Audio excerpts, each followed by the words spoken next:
Stirring the coffee with chopsticks using the vortex method, the only true way to optimize the taste of your coffee at the molecular level. Good morning, welcome to the Daybreak Show. I am the Sultan. We'll get started, but first, coffee.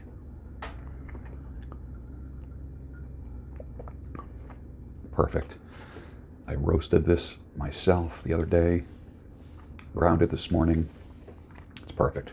It's perfect. Spent the day yesterday at a workshop with Ken MacArthur, guy that I followed for 20 years. Yesterday was the first time that I met him. I remember following him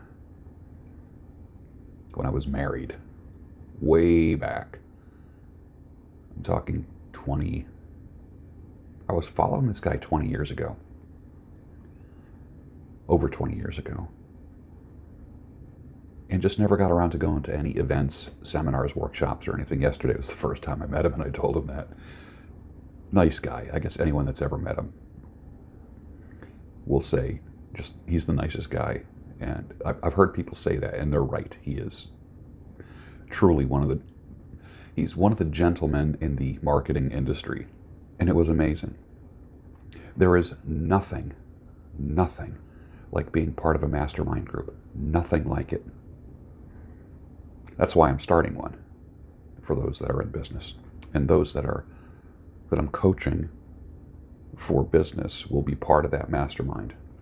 Most natural bodybuilders, natties, N-A-T-T-Y, natty, most of them lie about their performance-enhancing drugs, steroids and such. You want to see natural? Look at dudes in prison that don't have access to steroids and performance-enhancing drugs. Guys that just like work out all day, every day. Guys that do between 500 and 1,000 push-ups a day. And squats. And curls. I mean, it's amazing what can happen to the body when you push it. And I'm not talking about these bloated, like a bloated look. I'm talking about just like an incredibly aesthetic look where they are proportionate and not kind of like the Iron Guru says, the chest should be a slab going, from shoulder to shoulder. You should not have two double Ds. A lot of guys build their pecs, but don't build a chest. Does that make sense? Remember the first time you heard that abs begin in the kitchen? I never heard that until I was about probably 53 or 54 years old. You always make doing abs. I have an abs workout. And I will never forget just always having that, like I did different body parts when I used to lift weights on a regular basis, like, when I was more obsessed with it. I would do different body parts on different days and then ab work every day. And wondering why my abs weren't popping. And one guy that I really respect said to me, abs begin in the kitchen. Has more to do with what you eat than what your workout is. And ding, something just changed in my head. And it made sense. Abs begin in the kitchen.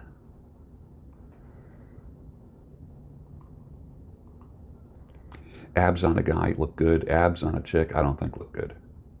I like a girl just to be trim, but I don't want to see abs. My opinion is if a woman is ripped, her face is also ripped. You can't lose all this body fat on your body and not lose it on your face. And most women that are ripped look like skin stretched over a skull. It's just odd. Fat gives a woman shape. Makes her soft looking, not hard looking. When I see a ripped woman, my opinion, because I know there are some people that dig that ripped look in women. I don't know. To me, to me, feminine means smooth, shapely, curvy. But that ripped look in women, that veiny look, it looks like a piece of rubber stretched over a skull. I don't know. To me, that's just a weird look. And hey, I know different strokes for different folks. It's just not my thing. What do you think? He was the first American writer to actually earn a living from writing alone. He dropped out of the University of Virginia after one semester due to a lack of money. He lived in New York, Philadelphia, and Baltimore, and those homes are now dedicated museums. Sir Arthur Conan Doyle said detective stories were dead until he breathed life into them. He created the first ciphers and cryptograms in newspapers starting in Philadelphia. Here's the weird part. He married his 13-year-old cousin. That was weird. And criminal, in my opinion. She died 11 years later of tuberculosis. Her illness and death and the loss of many women is said to be the inspiration of many of his poems. He was known to be a tormented artist, a heavy drinker, and a madman. Really? He died in Baltimore at the age of 40, and his cause of death is still in dispute. A great writer in his genre, a tormented soul, he was a household name in 1845 for his work, The Raven, for which he was paid $9. Edgar Allan Poe died at 40 years old in 1849.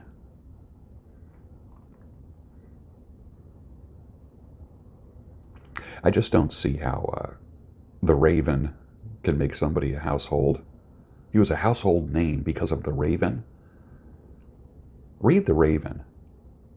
I've read it so many times and I'm like, am I missing something here? It's odd.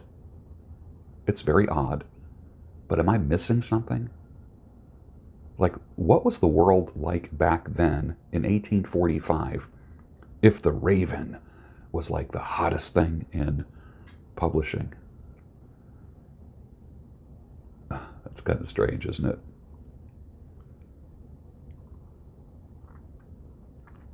I asked a dude once what his workout was. This is a guy that I worked with cutting hair. Pretty buff dude. Had the golden ratio, you know, like the chest and shoulders and a smaller waist and you know, decent biceps. He says, I don't use weights at all. And I was like, what? He says, I walk 2 miles a day. Whenever there's a hill, I walk backwards. You guys know that, right? If you're going up a hill and you walk backwards, it builds. It works your butt and your hamstrings. Did you know that? He stretches after those intervals and then does bring Sally up. You ever hear that, bring Sally up? Push-ups and squats for 3.5 minutes a few times during his 2-mile walk. Bring Sally up push-ups is bring Sally up, bring Sally down, bring Sally up, bring Sally down. So it's not, it's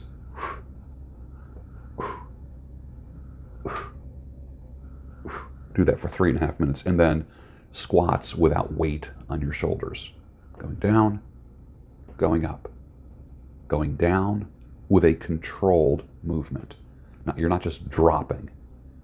Controlled, controlled, controlled, controlled. Same thing with the push-ups. You're not just boom. You're going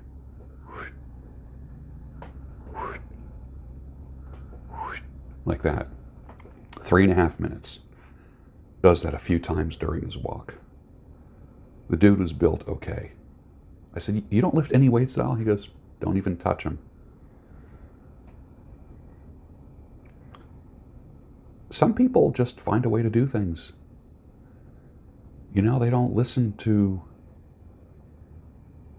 the popular teachings.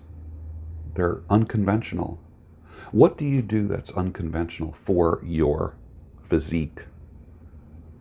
What do you do that's unconventional?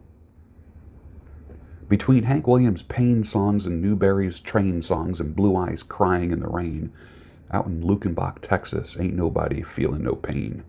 Waylon Jennings, 1977. That's actually a good song. Just musically, the composition is beautiful. And Waylon's voice is just, there was nothing like it. Didn't he sing Mama, Don't Let Your Babies to Grow Up to Be Cowboys? Wasn't that him? Remember this, that information wars always precede actual wars. So what's happening in the world right now, to me, it's pretty obvious. To the awakened mind, it's obvious. It's plain as day. It's almost as if the United States and Puppet Head is instigating trouble with Russia. Interesting. I'm sure Putin is really scared of us.